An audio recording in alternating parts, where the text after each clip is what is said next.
To hell. Just set him up on a date with Adler. You'll be fine.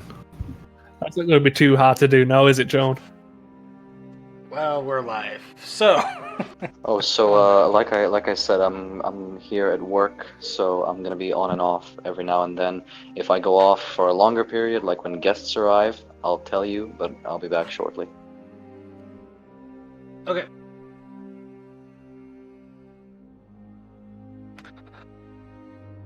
We're gonna start the scene off.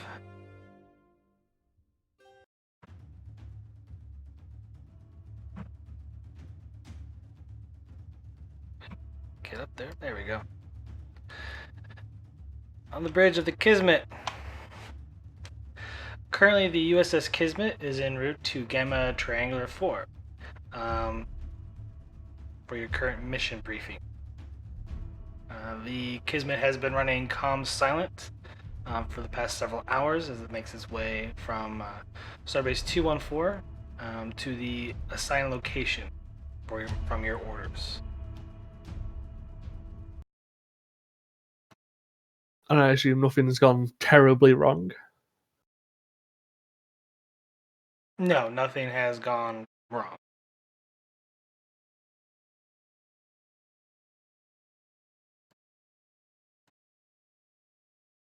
So I'm guessing the extra person in the scene is the operative who we're taking with us. So the individuals that you're ferrying over there is both Captain Jacoby and Captain Elder.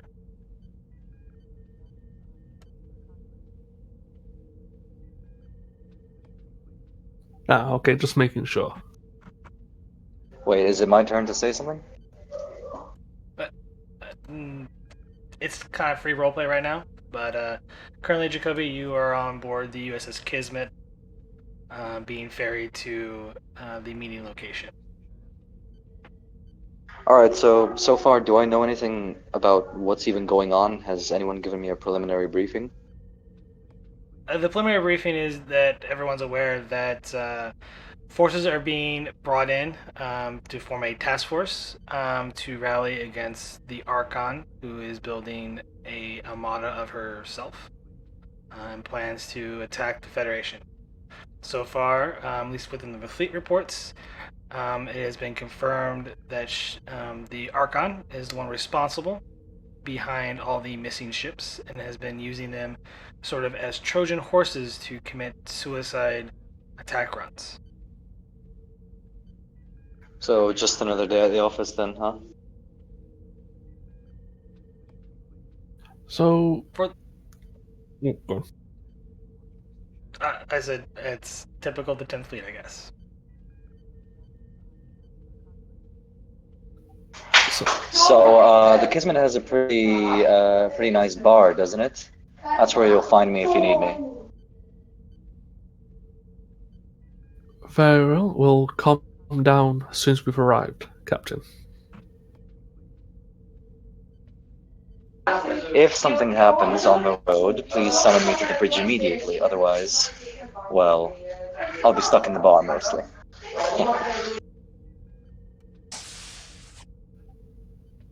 So, Captain Elder, have you had many run-ins with Starfleet intelligence?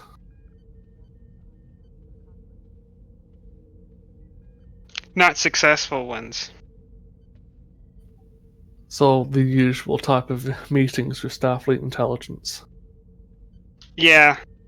Normally, how it goes is you come, you talk to them, and then you find that they've run off and disappeared and that they were never really members of Starfleet. That's my general experience with them.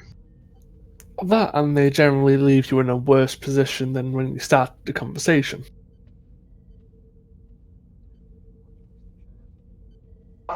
Oh, I'm sorry, I have to mention this. I have never had any experience with Starfleet intelligence itself, but I think the Order of Temporal Affairs comes fairly close. This stays between us, fellow captains and commanders. I did call him a cunt. I mean, some of them, yes, but Generally, they Oh, are. that guy was a serious one. I mean, he came onto my ship, he basically commandeered the entire ship and interrogated my crew, saved me for last. It was very satisfying telling him to get the hell off my ship. I don't think it's left me with good graces in the Office of Temporal Affairs, though, but hey, neither was Captain Kirk, right? Well, the joys of Starfleet intelligence. So, hang on, before I head down, are we expecting an interrogation? Did we do anything wrong? Did you do anything wrong? That is in the eye of the beholder. From what I understand from the orders we were given, we are just rendezvousing to a meeting place. Anything bar that is for intelligence to decide. Of course, but keep in mind, I'm young, and you guys are talking about Starfleet intelligence interrogating us? That sounds kind of spooky. I'm not gonna lie. It's only spooky if you're afraid of them. I thought they were there just for the sole purpose of being afraid of. Kind of, but you get used to them. Yeah, Well, in any case, we'll besides, have to find out, won't we? they're pretty useful to have around in the end anyways. They're really good about tests that something is in an emergent crisis about a week after we learn that it's an emergent crisis. Yes, they're the very effective first warning system that warns us second or third. So wait, captains, tell me, these missing ships. What's the connection between them? Did they all disappear in the same way? We don't know. From the ships that the Kismet were investigating, they seem to be attacked, rendered inoperable, and the crew seem to have suffered memory loss on the 2 to 3 ships we had currently investigated. So it seems to be a pattern, but Were they dead or alive? some dead, the ones who we recovered had complete memory loss. I see. And any signs of a struggle in the ships themselves? No struggle in particular, it was a case of whatever they were doing, they were rendered inoperable relatively immediate. Just like that? What are we thinking? EMP? No, looking from both the Kismets and the Tereshkova's recent encounter, it appears to be overwhelming force. Kinetic force? Something else? No, just general firepower, bigger ships.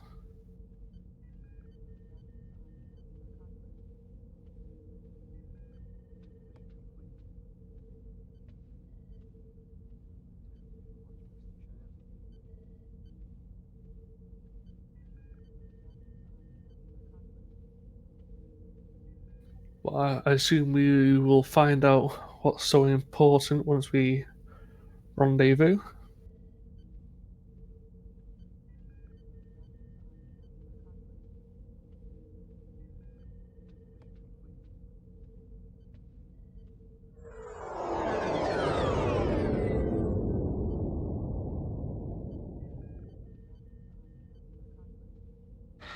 The Kismet comes out of warp to a system.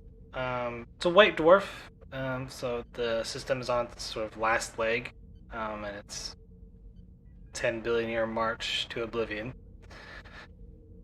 The planet meeting place is the 4th planet in the system. It is a Class L planetoid, sparse vegetation on it.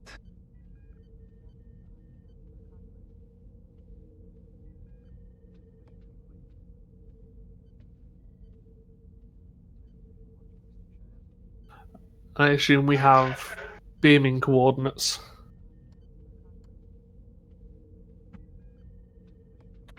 When you arrive in orbit, you find that on sensors that the USS Monarch has already arrived here. Currently, you are getting a signal from the planet's surface, which are relaying beam down coordinates. I will Oh, the come down Monarch. to the Ship I haven't captain. seen in a while. Oh yeah, I'll come down to the captain to inform him that we have contact with the Monarch and to head down to the teleportation pad. Good, I'm ready. Let's go.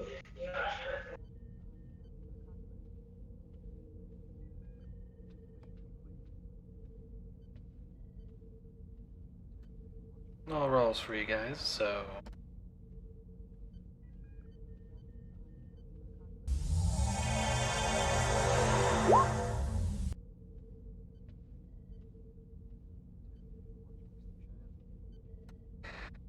You beam down on the surface of the planet. You notice that there are few Starfleet security officers there. They motion you towards a cave location nearby. Right this way, sirs. As they As in, guide like, you in this- towards a cave. Is a cave like in the side of a mountain? Yes, is in a cave inside of a mountain. I when we walk Well, up they to the couldn't have picked a cave, lovelier place. yeah, I kind of look around and was like, was there no engineers available? I assume they're using the cave to block communications. It's a very Perfect rustic setup way of doing for things. A very brutal interrogation, would you say, Captains? It's only brutal if you're not looking forward to it. Oh, gentlemen, does anyone look forward to having their toenails pulled out forcibly? I mean, if that's your kink, then, you know. As you Let's guide pretend into the this cave, conversation never happened, Commander. okay, you see already two Starfleet individuals. Captain Jacoby, you would recognize two of them. One is Captain Prax, the other one is Commander DeGrosse. The three others you haven't met, but Elder does recognize two of them. One is Admiral Naya and Commander Joan.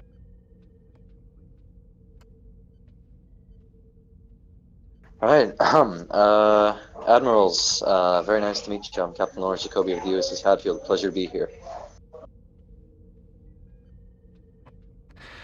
Thank you for joining us, Captain Jacoby. I have called everyone here for discuss the circumstances that we are currently in. I do apologize that this is not a more formal setting.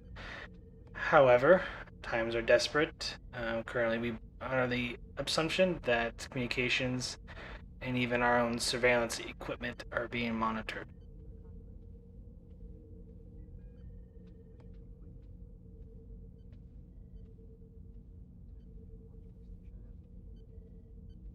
Well, that explains the cave.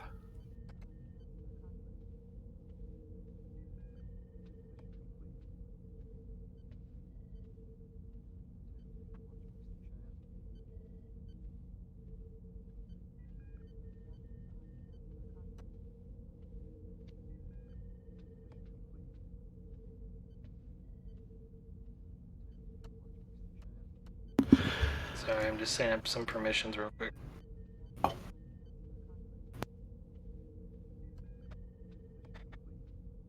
Commander Joan, if you don't mind getting started here. Of course, Admiral. Captains, Commanders. Commander Joan, I'm the Fleet Liaison on behalf of the Admiralty for the 10th Fleet, and I'll be briefing you on what we know so far. So first off, the probe data collected by the crew of the Tereshkova indicates that the Archon has constructed a base of operations on one of the smaller moons of a gas giant in what is now being called ARC 157, formerly FGC 62157 system. The moon is being used as a place to mine resources from and to the gas giant it orbits. This base has a construction module for building large-scale starship and drone production, and it seems to have planetary defense systems. There's a communication hub as well for the Archon's drone network. and it appears that it uses a hybrid technology stolen from Starfleet and the Borg. Mainly, the network seems to use an interplexing subspace communication relay to operate in. Largely, we imagine, from the Borg side of technology than ours. Readings have picked up several humanoid life signs on the moon and in some of the ships. We do not know at this time if they are prisoners or agents. Along with multiple drones on the surface of the moon, there appears to be synthetic life forms. One can presume androids as well. In orbit near the moon, a large vessel is being repurposed. This vessel has all the identifying markers of a doomsday machine, similar to the one the Enterprise encountered about a century ago. At this time, it is not believed it is operational, but at current rate of development, we estimate it will be completed in 1 week.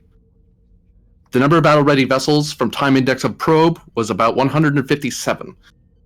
Starfleet Command at this time is pulling all available ships for this conflict, but given the short time frame, it is only looking to be 128 vessels for the engagement of the Archon forces. More ships will be on the way, but they will not be in time for the deadline.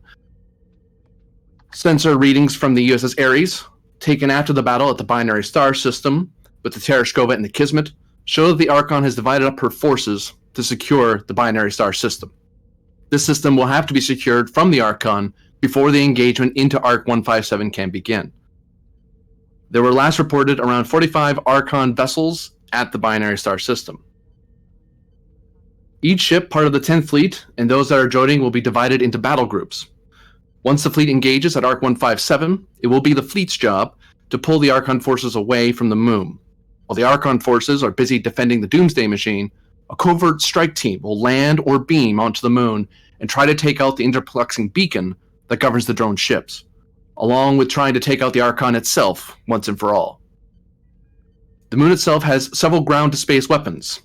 It is theorized that it's possible to have a ground assault army fight Archon ground forces. That is currently being discussed. The fleet will have 2 jobs. 1, to act as a diversion for the covert team, and 2, to try and eliminate the Doomsday Machine. The covert team's mission will be to take out the interplexing subspace beacon hub and eliminate the Archon. The probe doesn't show up the Archon as part of the facility like she was on the homeworld, and it is possible she inhabits one or multiple of the synthetic life forms detected on the moon. A team currently is working to create or find a kill switch in the Archon base code or other ways to neutralize it. A copy of the Archon AI program was also obtained by the USS Monarch a short while ago. That copy has been given to a special research and development team. Location of that team and who is on it is currently classified to protect themselves and the research. A research team is also on the way to create a personal signal dampener to be used for the covert team so they can remain undetected. And finally, Commander Pend has been selected to lead the covert mission to the AI moon, since he has the most experience in such matters. Well, shit. Indeed, sir.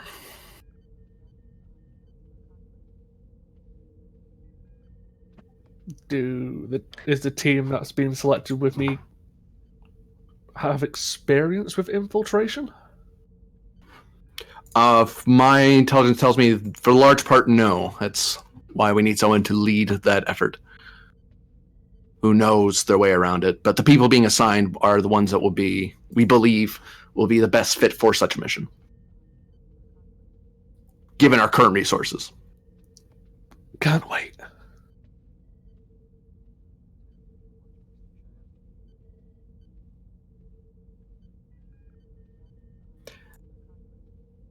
As for the details on exactly how to achieve the fleet mission, that is largely left to most of you. You know the field better than we do. You know yourselves and your ships better than we do. But we need this to succeed.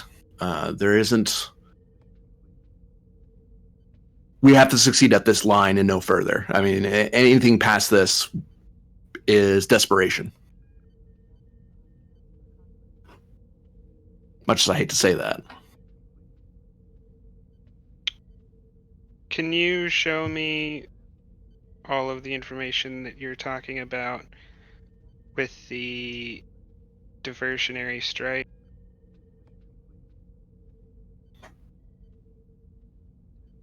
Certainly, sir. And he takes out he reaches to a few pads that are on the table and kind of picks one up and holds one out to you. I would advise these pads not be linked with any other computer system. They have been isolated to prevent any intelligence thievery from the enemy.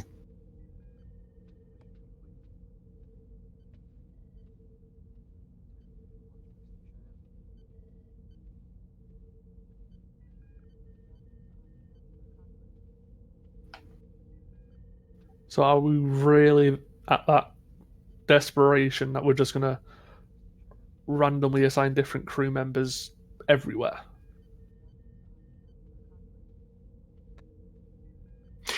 At this time... Oh, Admiral? My apologies, Commander. No, that's not this case entirely. These individuals have been selected based on their experience, Commander.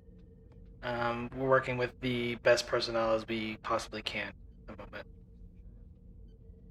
While they may lack skill and infiltration, hopefully science will prevail in this matter. Well, let's hope so.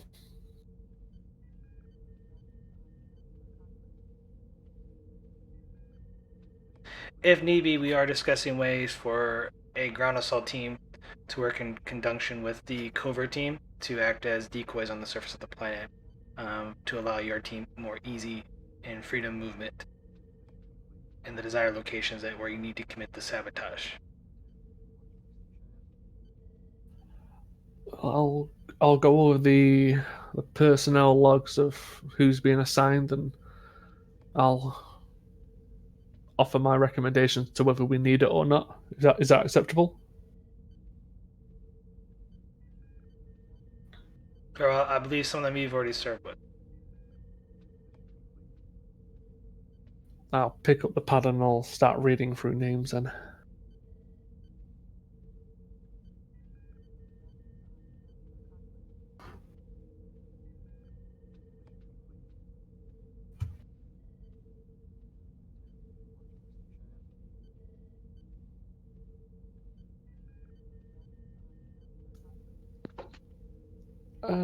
Yeah. Some of these I've served with. There's a few I'm not too familiar with, but there are definitely capable people there.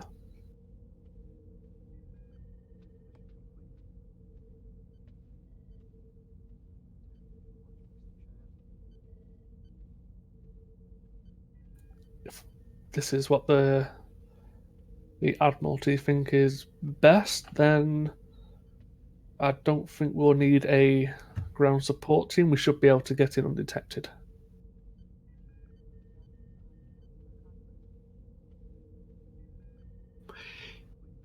In the event you might need it, Commander, we can keep them in reserve since we had them as a contingency for your plan. But again, this is your mission. You'll know the best course on this. Most of my experience is in fleet engagements, not ground engagements, so I couldn't offer much more input on your side of the mission. I mean, if you're concerned about the fleet engagements as the amount of forces we'll be going up against, it may be best to save them for actual fleet engagement. Looks to the Admiral. Well, we could have them reassigned back to the ships in case of boarding action. Give more manpower to the rest of the fleet. We've not seen them use boarding as a tactic. Oh, sorry, Captain. I meant for us.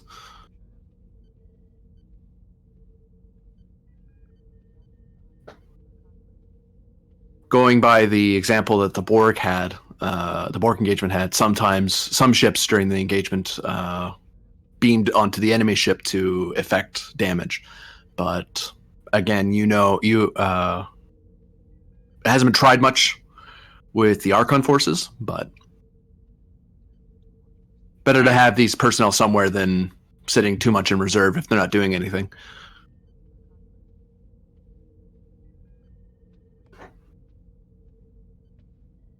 We should use them as secondary personnel on board the starships to replace casualties among mainline personnel, because there's almost no chance of survival if they start beaming onto Archon ships. I've personally led a action on a Archon ship, and I was dealing with only half-powered, not completely organized units, and they posed a significant risk. If we start beaming people on to fully prepared ships, they're going to die very quickly.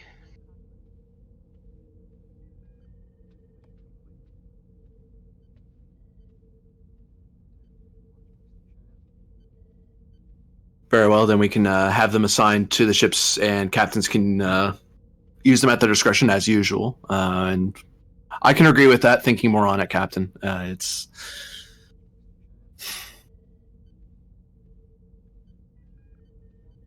a tough thing we do this time around.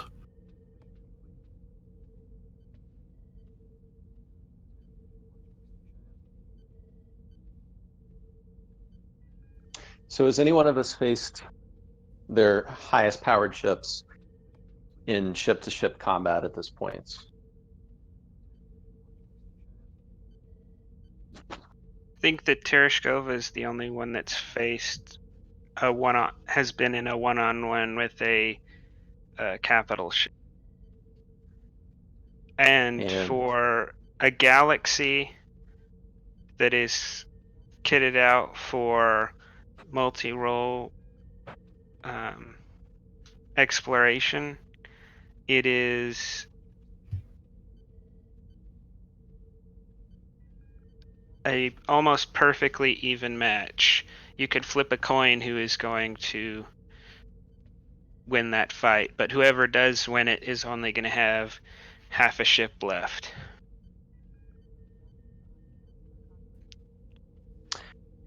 So DeGrasse is going to turn and say, you mentioned that the Archon had 157 total vessels guarding the Doomsday Machine? That is the current build, yes, sir. And on our side, I believe you said 128, 130? 128, 129 if we get lucky. How many of those are galaxies and larger? Not many, I'm afraid. I don't fancy the chances of even the most ardent Miranda against a third of a capital ship. So we're anticipating there's going to be a significant imbalance between the forces. Very much so. That's why the goal is that's why both prongs of this plan need to work.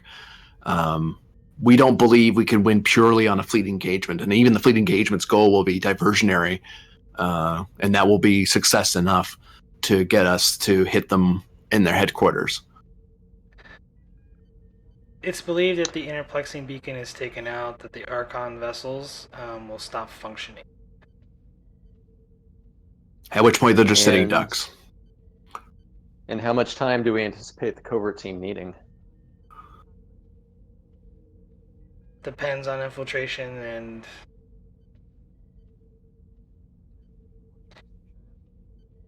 it really comes down to the layout of the facility we need to get into.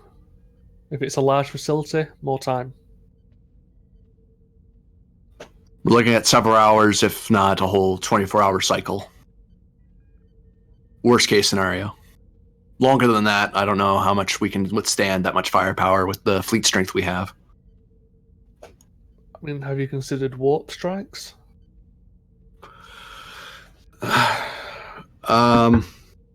It has been considered, and if it comes to that, then that's what it comes to.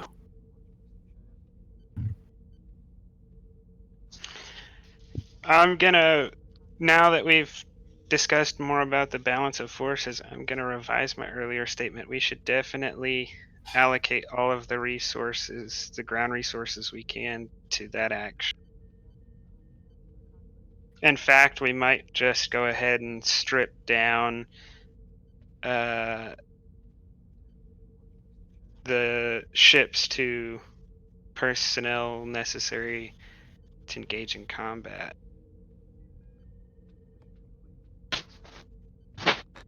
Dominion tactics: pull off the non-essentials, keep who's battle ready or battle required. And it wouldn't be entirely unreasonable. We could form a core fleet of large vessels and heavily combat equipped vessels such as Defiance and Steam Runners and Akiras. We're also We could pulling out of service several fighters to act in conjunction with the smaller vessels to help bolster their defenses. I think we should strip the smaller vessels and use them as rams. I have a feeling that most of the smaller vessels are going to be destroyed regardless, so we might as well pull the personnel off and use them as weapons.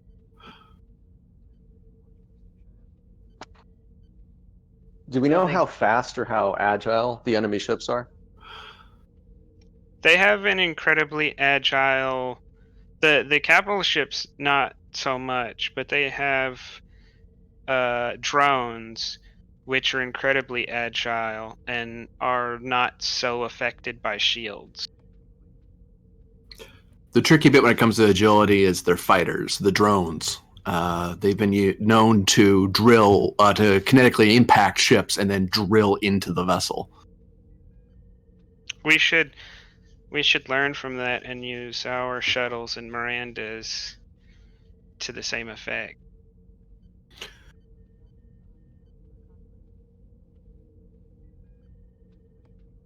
In fact, if you're looking for rams and other such sacrificial assets, the stratagem that I used during the engagement in Beta Z involved basically retrofitting shuttles into flying warheads, fill them up with torpedoes, and rush them at them. Even if they don't get at the enemy, that's enough that they draw enemy fire.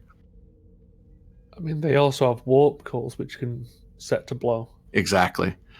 And if need be, as was done in the latter stages of the war, volunteers could be requested to fly the shuttles to increase their chances of getting to impact. I don't necessarily endorse that plan for personal reasons, but I lay that plan at your discretion, since it did work to some degree against the Dominion. Can the drones operate independently of the capital ships? It's believed that they're slaves to the capital ships. The capital ships direct them to a large degree. Well, so concentrating firepower on the capital ships, if we wanted to take out the drones, would be valid strategy.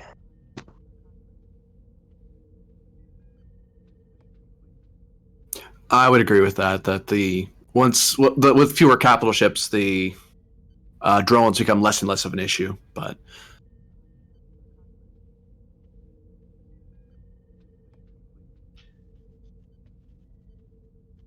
we could bring in a core fleet of our largest and most heavily armed vessels. We could coordinate them through either maybe the Monarch or the Tereshkova, one of the largest vessels for targeting. Per side of what? No, I have what? Myself, Vada, and Casey. So I have these 4 security officers. The rest are all scientists, doctors, engineers. That is correct. If you turn the theatre of operation into a war zone, it's going to be a lot more difficult trying to get non-combat personnel safely through. That's why if we used any ground forces or any audible bombardment from the fighters, it would be in away from the covert area to ensure that it didn't draw the fire back to you. And again, for the fleet action, that's why we need to pull the ships away, so they're distracted with the fleet rather than worrying about a small strike team. I mean, I'm happy enough to go with that plan. It's just, again, taking non-combat personnel into a situation like that is usually not a desired situation. It's believed that once you get inside the Archon system or to the relevant systems, you'll require the non-combat to effect your sabotage. We don't think explosives will be enough, since we are trying to determine exactly how the interplexing works and how we can shut it down. We don't know if we have the firepower that we can give to a strike team to detonate something like that, and it will require mixed skills to ensure that this beacon shut down. Ideally, I would prefer to have a full security team, but it's one of those things where we have to be careful of not allocating all our power to one department over the other, since that can lead to having a hammer and expecting everything to be a nail. Understood. I will make do. Do I have a meeting location to prepare these now operatives? You'll be, after this briefing, you'll be led to the rest of the team. Further details aren't cleared at the moment. Or at least I'm not clear to say it. He looks at the admiral, looks back to the captains and commanders.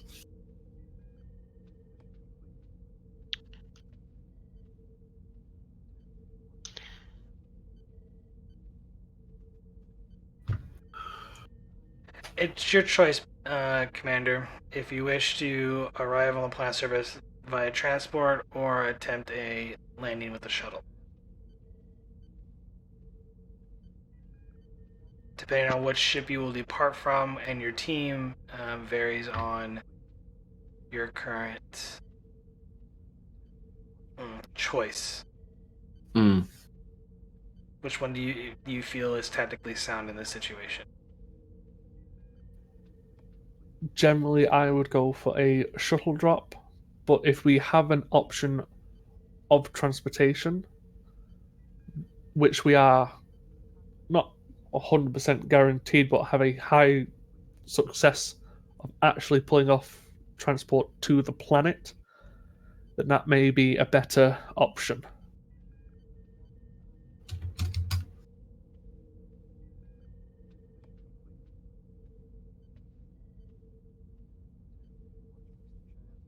The only thing that Starfleet intelligence has confirmed, though, or conveyed, though, is that a shuttle drop would mean that the covert team could be detected. Transpired transporter, that would be your most likely chance of success of infiltrating, or at least a higher degree of it. Then looks like we're using the telepads.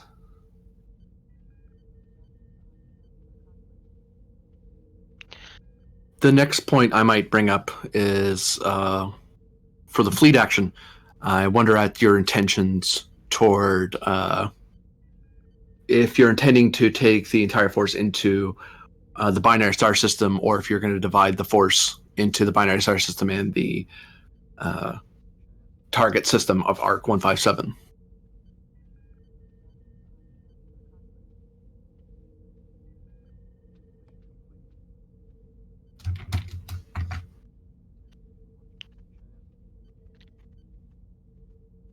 The binary star has like 40 or 50 enemy vessels, and the target system has like 150. Yes, sir. Our ship's fighting against the 45, could take anywhere from 25 to 50% casualties, and then we have no chance against the larger force. So we have to go in. Hold on. Larger. Calculation error here on the notes. That was the scan. The 157 was the scan from the probe. The Ares picked up the 45 in the binary star system. So there's fewer. There's a number subtraction there, presumably. Yeah, not enough to change the math. I'm still confident that if we try to split or go one after the other, we're not going to be able to affect much change on the second target. How far away is the binary system from the target system?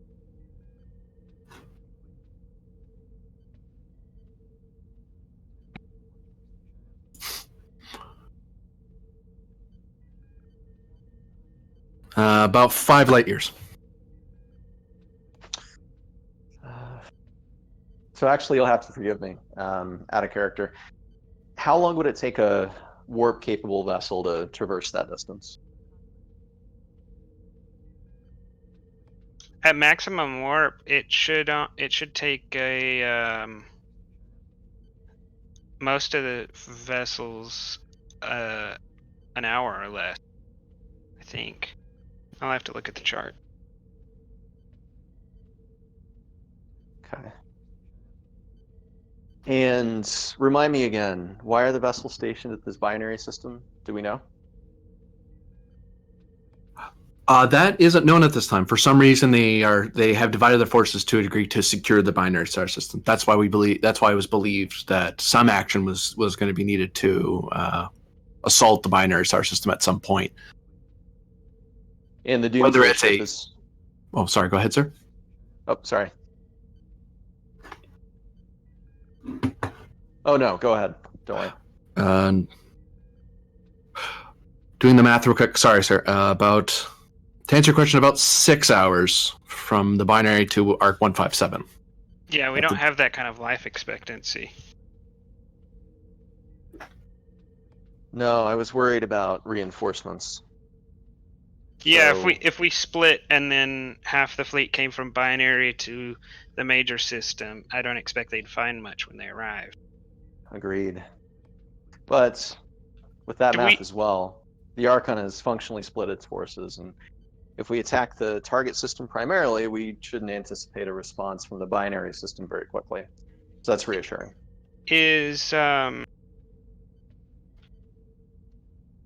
Is Starfleet Command putting their full weight behind this? Yes, sir. Maybe there are some technologies that Starfleet has developed which have not been used for various reasons that we could utilize here. Joe looks uncomfortably at the Admiral and back at the Captain. One that jumps to mind in particular is phasing cloaks. We have the technology, it's been tested, and the group that we have the treaty with is recovering from a civil war. They're not in a position to retaliate.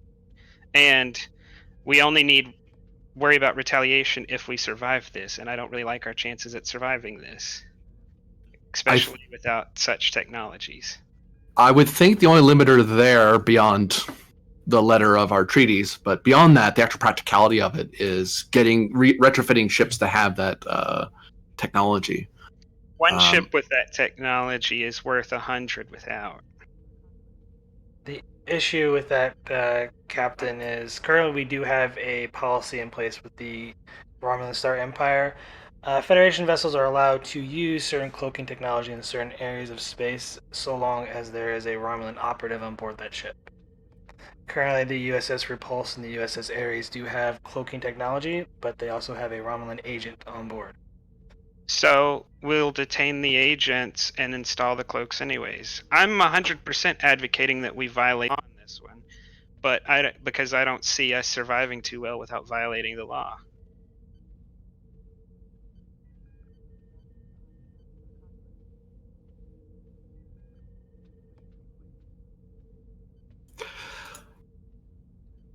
I believe, Captain, that the Admiral can't possibly condone any such action. And he just clears his throat rather pointedly. So we would not suggest such a thing.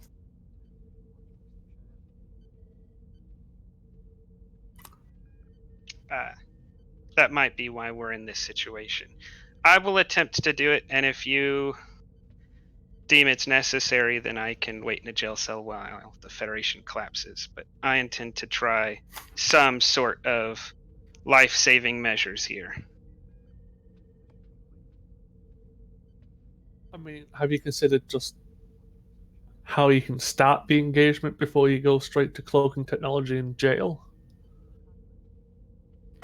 We do have a plan for the engagement. The problem is that they have the number of ships they have compared to the number of ships we have is roughly equal, except that more than half of our ships are not capable of fighting equally. Well, we don't have to fight equally. That's why I am advocating for giving us an unfair advantage.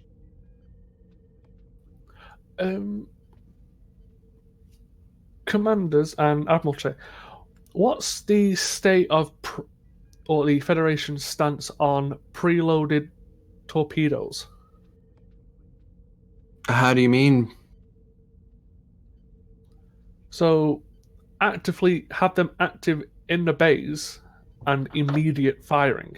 No warnings, just immediate. There's no prohibitions against that.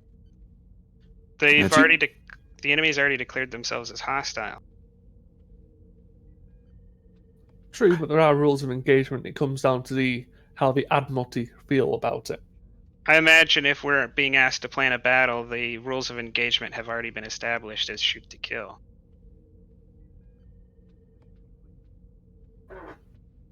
And that's been my brief as well. Then you can preload torpedoes, warp in as close as possible, unleash hell before they can retaliate, then clean up. Or at least bloody their nose and try to pull them away from the system. Precisely, we don't have to go straight into towards the Archon, but if we go towards the binary star system, where they've half their forces, if we hit them with preloaded torpedoes, literally a warp strike with torpedoes, I'm pretty sure they won't be expecting that. Plus, even the smaller ships should be able to act as torpedo boats. In that regard. I don't know about you, if a couple of hundred vessels launched torpedoes at me straight away, I'm pretty sure it would do some damage.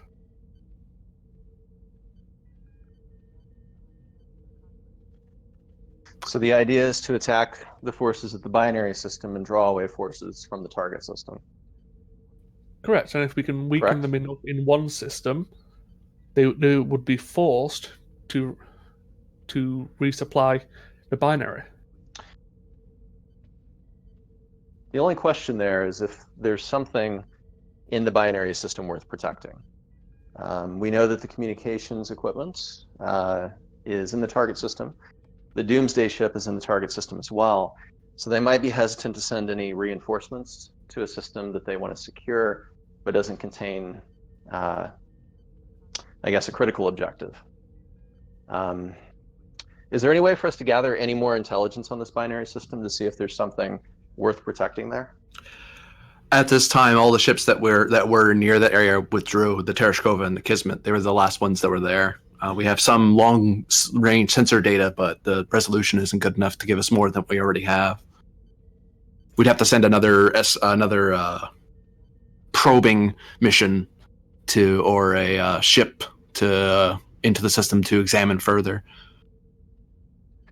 Although looking over the data, I'm not entirely sure why they're there myself, other than a possible foothold, but I don't know what possible use a annihilation force, as they seem to be, would need for a foothold, rather than just massing all they have and throwing it at us to see what falls first. The only thing that matters is the communications device. Everything else is not really a problem, because if we fail at the communications device, it doesn't really matter what else we destroy or succeed at. So we need to put the majority of our forces in the main system in order to create the diversion, so that the forces are drawn from the moon towards us, giving the team on the ground time to work. If we succeed, then it doesn't matter what they did in the other system. They won't be around to finish it or to carry it out. And if we fail in the main system, it doesn't really matter, because we won't be able to stop them from whatever they're doing in the other system. I'm just thinking, if there are ships in the binary system, there should be some sort of strategic objective. The question is how much they're willing to put towards protecting that objective. It's entirely possible we could do a hybrid of both plans. We could send a diversionary force to attack the binary system, something that we can lead them to think is a strong attack, and that they sense danger there, and then they divert forces from the target system to this binary system, and then we crash completely on the target system with our remaining ships. Essentially a feint. A feint, yeah. We divert them as much as possible and create an opening in the target system, and we hit it as hard as we can. That has the added benefit of leading them to believe that our main attack is to attack the fleet and the Doomsday Machine, and they might not even anticipate the covert action that's taking place.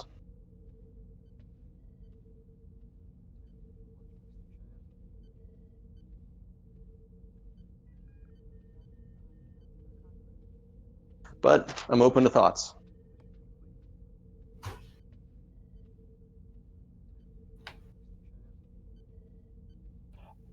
To be fair, it seems to be a case of, do we strike them full force in the binary, or do we strike them full force in the prime system?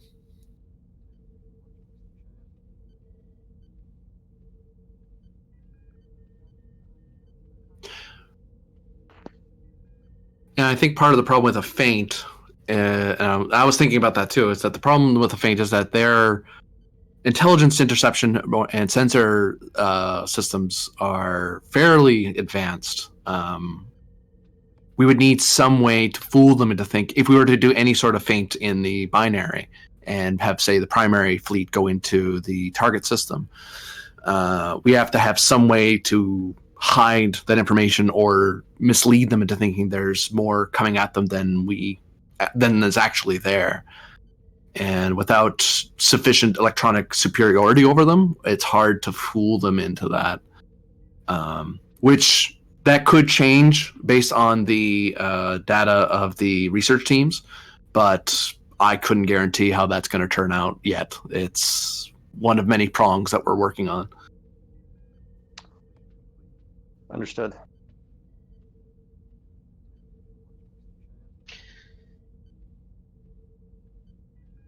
Someone should talk to Starfleet Engineering and see if they have anything on the books about electronic warfare and command and control. They might be able to supply us with something we could fit onto a ship that might allow us to disrupt the command and control of the enemy. I can put that through the pipeline and get that back to you as soon as we hear anything. Well, the problem, and actually part of the problem with that, now that I think of it, is, again, it's a matter of getting it to you without compromising the data stream. Like, even this briefing now, we've gone to great pains to hide exactly what you're being told and exactly what the plan is. Normally, this would be done over a subspace channel or Priority 1 channel or something like that. This sort of meeting in person is to evade any infiltration of our network, since we believe it's compromised. That's largely the issue. But what we can do is try to get that information to you as soon as possible, and that I can try to arrange in a sort of daisy chain type system. If need be, just send it to me over said space. I'm pretty sure we're dead if you don't, and there's a chance that we might survive if you do. So, yeah, I'd rather have it than it not have it, but it be secure. Yeah,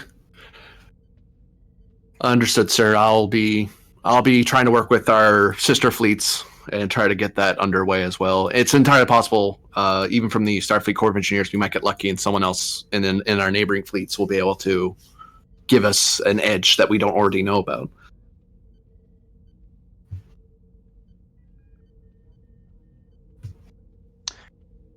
Is the binary system located near any borders with any other powers? Nearest one would be the Tellurian Republic, and they're massively underpowered for any sort of effort. They're more concerned with protecting their own borders than helping us. Well, nearest one after that would be the Tholians, and they're keeping their distance. To be fair to the Tellurians, if we fail, I would say they're in likely more danger than meeting the enemy head on. But neither here nor there. So, I put the map up. You can see where the binary star system's at, and then 157 is right up, over there. Mm-hmm. I'm not wrong, am I? No. Binary system lies between, it's kind of this void space between the Tellurian Republic and Federation space. Tellurian's a little bit further back. The issue is it's also kind of a...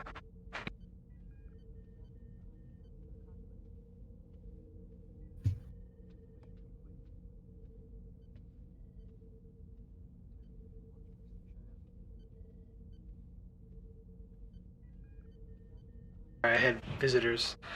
I'm not sure if you're grasping that they're setting up that staging area, or at least they're trying to secure that location. We do. It's just a matter of whether that's it's pointless if there's a point to even assaulting that staging area rather than going, say, whoops, that's not what I wanted. Stop centering. Stop. Going around that system and striking straight at the target system. No, I was all off my math. It's actually 7 light years. Because we can shoot around it as a fleet, or we hit them there and then hope we can somehow draw their forces back there. And some of the theorizing seems to be, correct me if I'm wrong, anybody, but it seems to be that it's like, well, if all your important strategic stuff are in the home system, the target system, it's like, well, do we really care about it about this forward system enough that we're willing to pull our forces away from the core system? It's not even just if all the important stuff is in that system. There's one singular important thing, and it doesn't matter what any other Archon ships do anywhere in the universe. If we can destroy that one thing, they're inert. So whatever they're trying to do in that binary star system, if we succeed, if the strike team succeeds, it doesn't matter. If they fail, then the whole operation has failed, and we're not going to be able to defend against it anyways. So we have to make sure that one thing happens. Anything trying to fight anywhere else is kind of dividing our forces and going to give us a lower chance of succeeding at that one specific task. Like it's like it's like kind of like in Star Wars or something. If Luke has to make the shot into the Death Star, if you have people off fighting in another star system trying to fight the Empire there, it doesn't really matter. It's Luke destroying the Death Star that matters. Whatever they're doing is kind of ancillary. If he doesn't destroy the Death Star, then whatever their fight over there, it doesn't matter if they won or lost. The Death Star is just going to jump there and destroy them.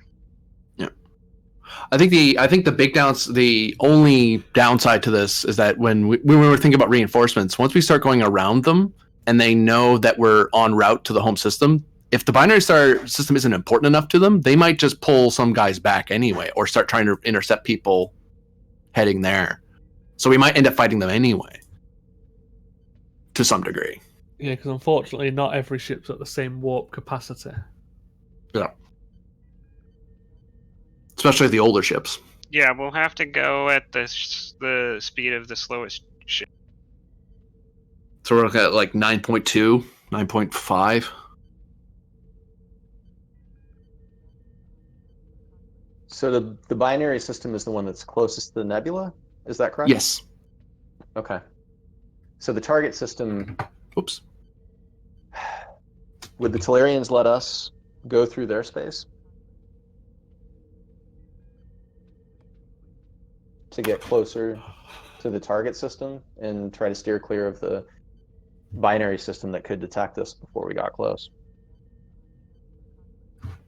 Unfortunately, the Talarians and the Federation do not have a healthy relationship. They'll see a fleet traveling through their spaces, even if they knew we were doing that and they approved it. Some sections in the Talarian Republic might see that as an act of war. If we had some device that could hide our ships from sight, we might not have this problem. The problem with that is, even that plan, we can get some of the ships to go through that way if someone enacted the phase plan. It's just that all the ships probably wouldn't be able to enact it safely.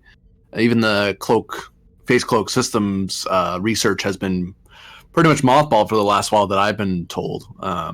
So every ship would have to, if cleared for the information, would have to start retrofitting it on the fly rather than from a starbase. And with a weak deadline, because if you sit and wait here where we're gathered, and then like some ships will have to sit and wait if they're going to jump through. No, didn't mean to move you there. If they'd have to sit and wait here and then start moving across, rather than moving with the fleet to start going around.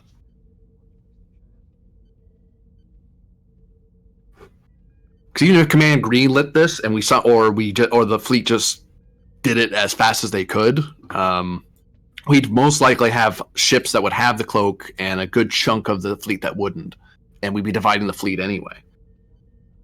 That's my worry.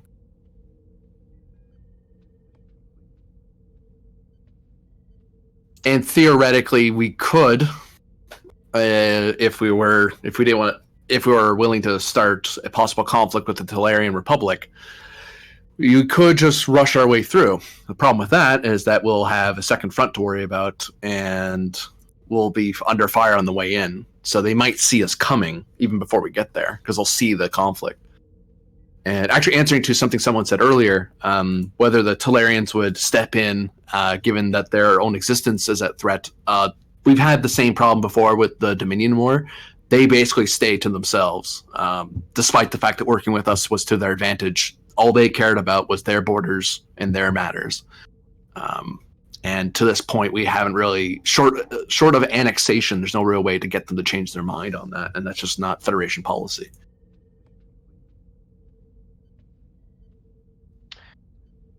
What do we know about this nebula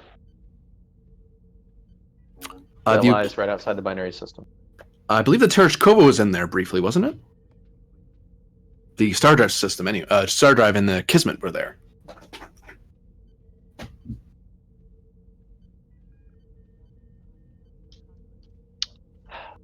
Do we have any intelligence on how that affects the Archon ships, communication, anything like that? It wreaks havoc on anything. So I wonder if it might be possible to draw them into the nebula with a small force, get them to break away from any chance of getting back to the target system, any chance of detecting our larger force, and we execute one of the previous plans and try to surprise the target system with as much firepower as we can.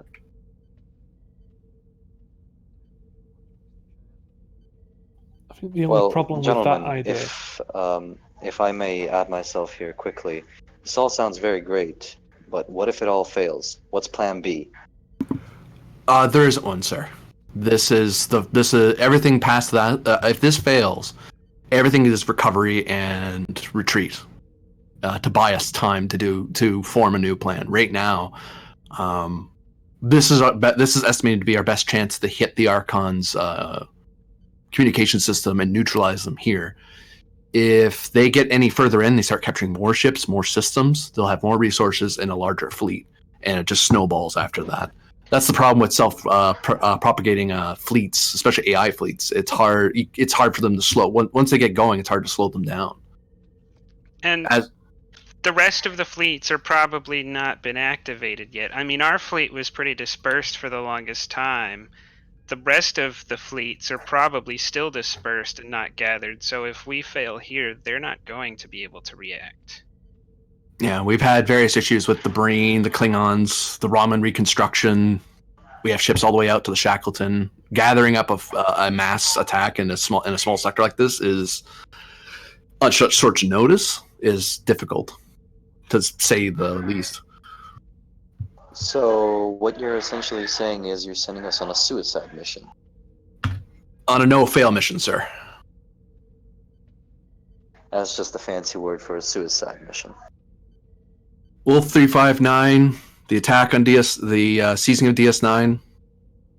This would be the first the fleets had to do, and I doubt it will be the last. Let me tell you something, gentlemen. This AI is not stupid. I've seen it firsthand when it acted first against us. I know what it's up to. Just, if all else fails, there might need to be a need for a warp core ejection, massive explosion. We've discussed that possibility as a first strike and not a backup.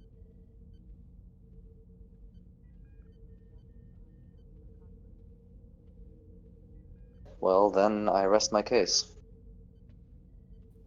I mean, I was also there for that first engagement, and it's a case of the more time we give them to prepare, the more they'll do in retribution. So we need to, whatever we do it fast, do it hard, and get it done. Yeah. Because at this... Oh, go ahead, sir. We could... So if we can get cloaks on a significant portion of the larger ships, we can take the smaller ships, Miranda's, Defiance, shuttles, anything like that, with skeleton crews, just enough people to keep the warp cores running and keep, navigational control. Then we can come out in the main star system, have beam, take 30 seconds and beam all of those command and control people from the smaller ships back on the larger ships, which are cloaked, and then have them ram the enemy fleet. If we want to add another step in, we could have all of those smaller ships have torpedoes ready to go as soon as they launch. So maybe they can soften up the enemy fleet with a first torpedo hit and then warp in.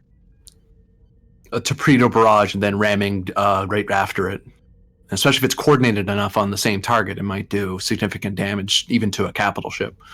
Well, even if we can't get it coordinated and it ends up, for whatever reason, being dispersed, that'll be good enough, because then the larger ships can move in. The enemy won't know they're there. They can mix in the middle of the enemy fleet, decloak and engage, and then recloak as needed.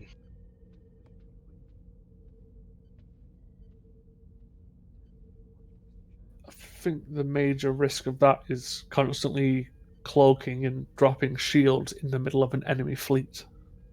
If it was one or two ships, there's less chance, but in the middle of a fleet seems a little risky.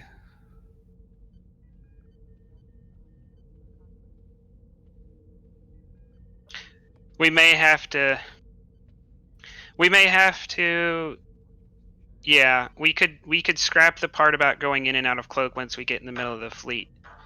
But popping up in the middle, and we'd basically have 3 shots at first strike. You know, you have your initial torpedo barrage, then you have several or at least a few of their ships getting destroyed by ramming and warp core explosions, and then once they're starting to recover from that, a host of galaxies and larger ships decloak, and it's basically a third first strike.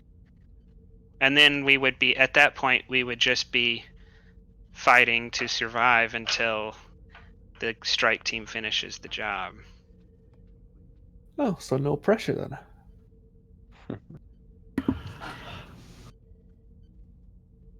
You and your team probably have the greatest chance of survival.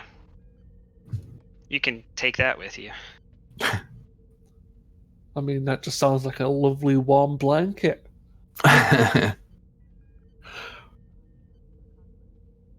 Gentlemen, as much as I like to, this is Prax speaking, discuss do or die situations here, what information do we know about the interplexing beacon that the Archon is using to control the drones and potentially communicate with the rest of the ships?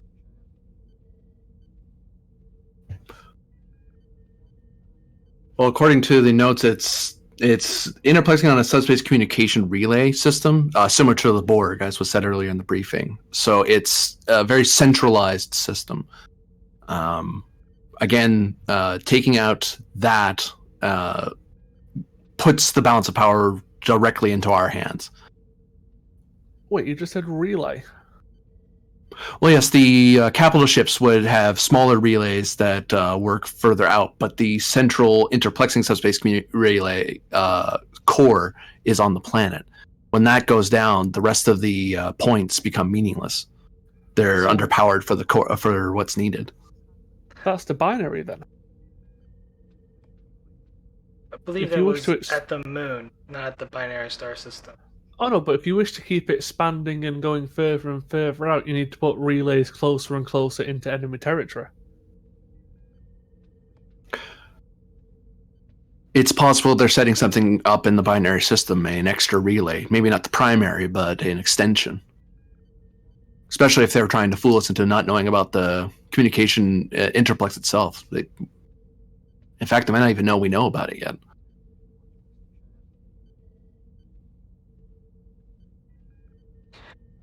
Commander Joan, if we take out the interplexing relay on the moon at the primary target, what is the theoretical cause of what happened to the drone ships and essentially her army? Best case scenario, everything shuts down and waits for an extra connection, especially if we are able to take out the Archon herself. Worst case scenario, they start going to individual running tactics, self-preservation, that sort of thing. But it's believed that the majority of control is centralized to the Archon herself, and the rest is just an extension of her will.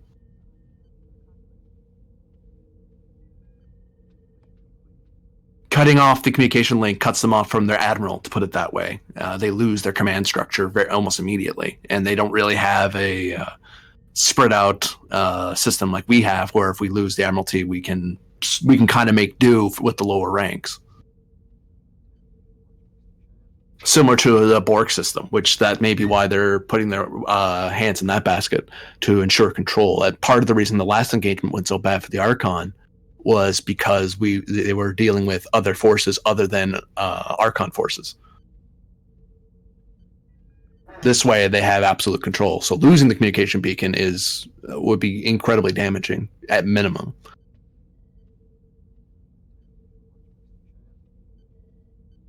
And it would give us a freer hand to talk and coordinate otherwise. And it limits their ability to coordinate. In that interim, while our fleet's there, we might be able to do as much damage as we can, and then that will the fight becomes ours at that point. That's why we're even considering this attack on the communication relay anyway, rather than just pulling back and drawing a defense line.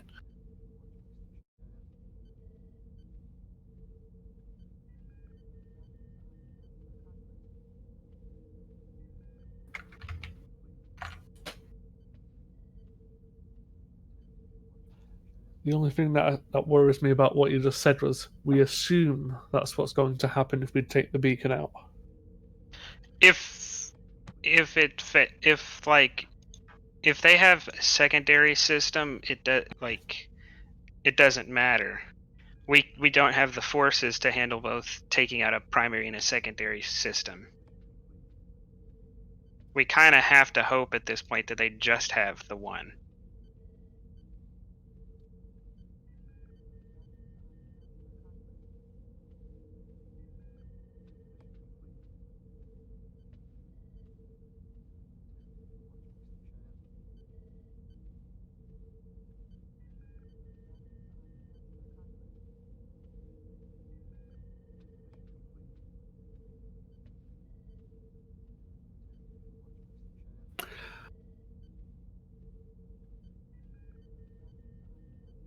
So the question remains, which route is the fleet going to take to get to the target system?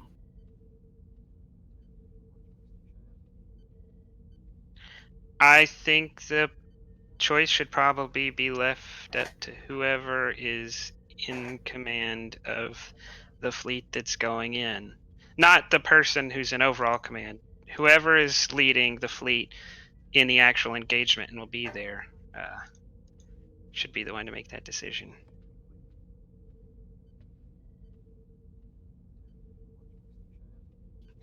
That way, we can be confident that if their life depends on it, that they will do the right thing.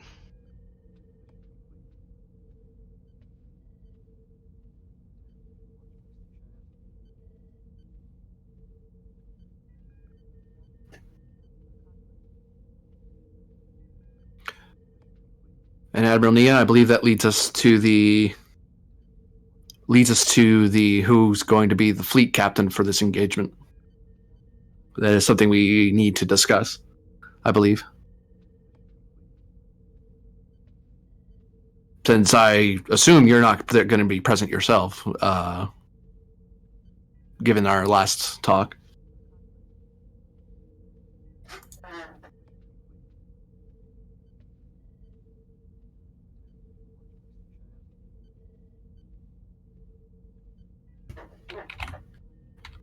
Admiral Nea kind of looks to Joan.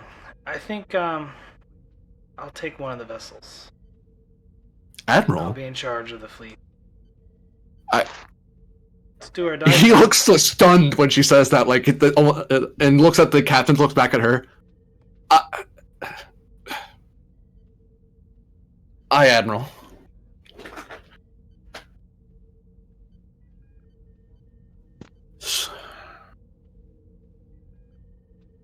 Then the decision is yours, Admiral. What is the direction the fleet will take? Commander Joan, get word to the research team on a means to disrupt the communications for the interplexing beacon. Hopefully that will help turn the tide of the battle. I believe a head-on strike is what's been proposed here. Seems the most tactful sound engagement, and the priority should be the interplexing array on the surface of that moon. With any luck, there's only one of them currently. We can stop them here and now.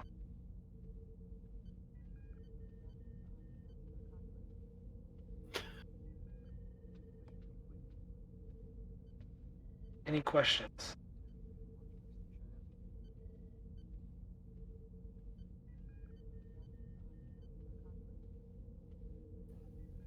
None? I have one, actually. The question I have, ma'am, is whether the fleet is going to cut through the Talarian Republic, cut through the nebula, or try to go all the way around up through the Grazer and Megara sectors. We'll probably have to use the nebula as a shield. And that's going to be the quickest course of action. The only issue is depending on the fleet in the binary star system, whether or not they will come and engage us en route.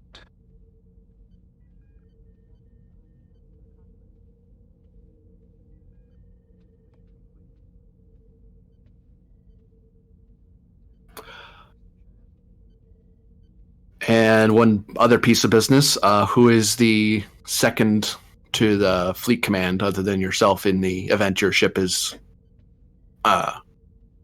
neutralized?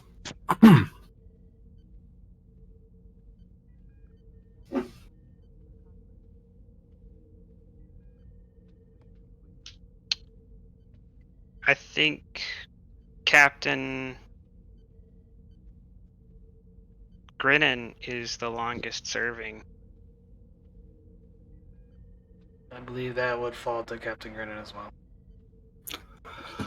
I'll note that in the log. He starts tapping at his pad. God save us all. Aye, that, sir.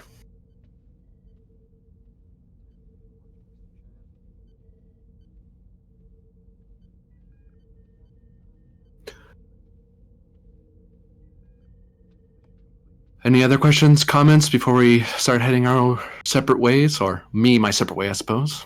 Looks at the Admiral, looks back to you guys. We talk about Commander Joan. You'll be joining me. Nothing much to say, Captains, except Godspeed, and let's not let that goddamn AI get away this time again. I know for certain I'm not, either way. Here, here. Well, Here. come, Icarus. Let's go fly close to the sun. Commander Joan, make word to all fleet vessels. They're to rendezvous at Beta Triangular. Aye, Admiral. For that, the rest of you are dismissed. See you on the field of battle. Admiral. Thank you, Admiral.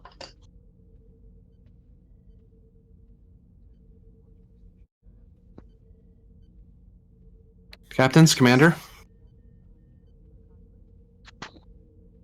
He looks pointedly a moment at Captain Elder and nods at him once more, and then leaves.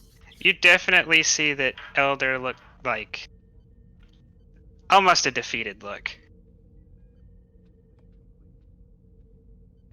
He'll note something in his pad, but he won't say anything. The look of, damn, I wanted to ram all of our ships.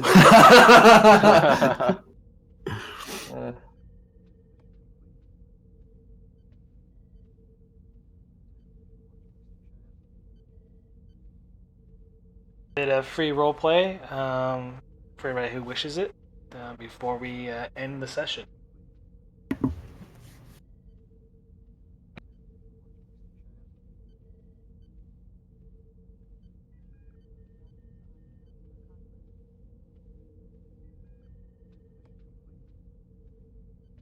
Unless someone grabs Joan, he's gonna carry on in his way. Same for Penn. He's too concerned trying to figure out how to... worrying how he's going to use this current squad to infiltrate an enemy moon.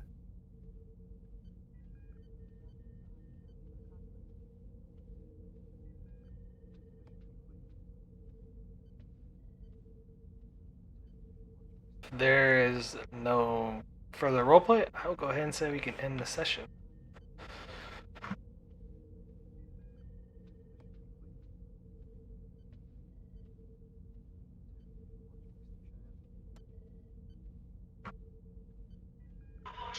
Okay, sorry I wasn't much here, guys. I don't suppose anyone could give me just a quick fill-in as to what my role is, because work has kind of been tearing into me these last half a fucking hour, so...